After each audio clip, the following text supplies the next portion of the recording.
They say you can tell the character of a man by the shine of his kettle.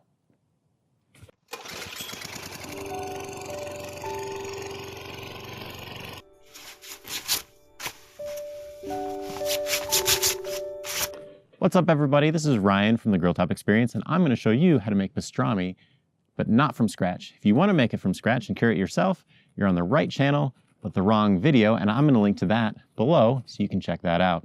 Pastrami usually starts with corned beef brisket, and you can pick that up at the grocery store between late winter, right before St. Patrick's Day.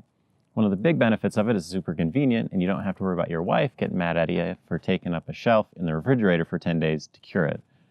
Big disadvantage, though, is cost. It's about 50% more to buy it, and then it has 35% solution, so it ends up being about double, and you really don't have control about how it's made. But it's really nice to be able to turn some meat into pastrami in less than 24 hours, which is why I use this method. Start off with 2 store-bought corned beef briskets. Now I prefer the flats over the point because they're a whole lot leaner and better for sandwiches.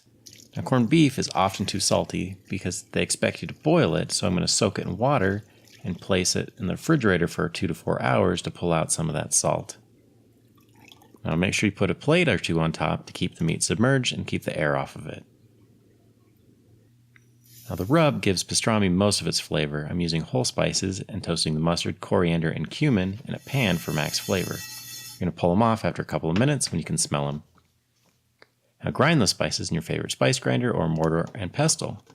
Then you're going to add the black pepper, paprika, and cayenne. Shake it up to mix it.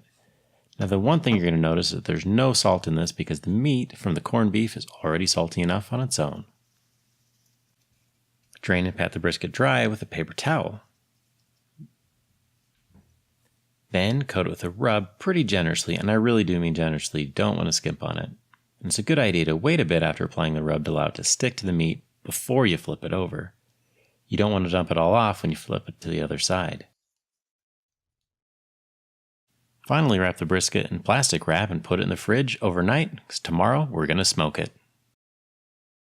On the kettle, I'm using the lazy man snake method, where you light some coals and then put some unlit coals next to it. It should keep it hot for 3 or 4 hours. So this is going to be a little bit of an experiment. I've never actually smoked out in the snowstorm. I'm aiming for 250 degrees on the kettle. We'll be able to see if we can keep it that temperature or not. So let's go ahead and put it on. I'm going to put it opposite the coals. Make sure we cook it indirect, because we're going to be in here for about 3 hours. It's been about an hour and a half, and the temperature is kept pretty steady throughout the entire process. That's because I added a little bit extra charcoal than I normally would. I'm actually really excited. So we're going to go take a look and make sure that things aren't burning. So this is looking pretty happy. We don't have any burn marks. It's not getting darker on this side, closer to the heat. So we should be good for another hour and a half. Okay, so at this point, we've been cooking for about 3 hours, and we've reached an internal temperature of 150 degrees. And so we've made really good progress. This is the point where you wrap it in foil, and so I'm going to take it inside and put it in the oven instead. Now, I know some of you are going to judge me and say that that's the Texas crutch, but you have to consider that pastrami is meant to be steamed, and so wrapping in foil is actually just part of the process. I put the pastrami wrapped in the oven at 275 for 3 or 4 hours until it reached 203 degrees Fahrenheit. You let it rest for 30 minutes to an hour before you slice it, and one of the best parts of making yourself is you can decide how thick or how thin you want to make it. I usually aim for about 1/4 inch slices, which I found works pretty good for sandwiches. Now this pastrami made a great sandwich with Swiss, sweet and sour pickles, and lots of mustard. It beats deli pastrami any day.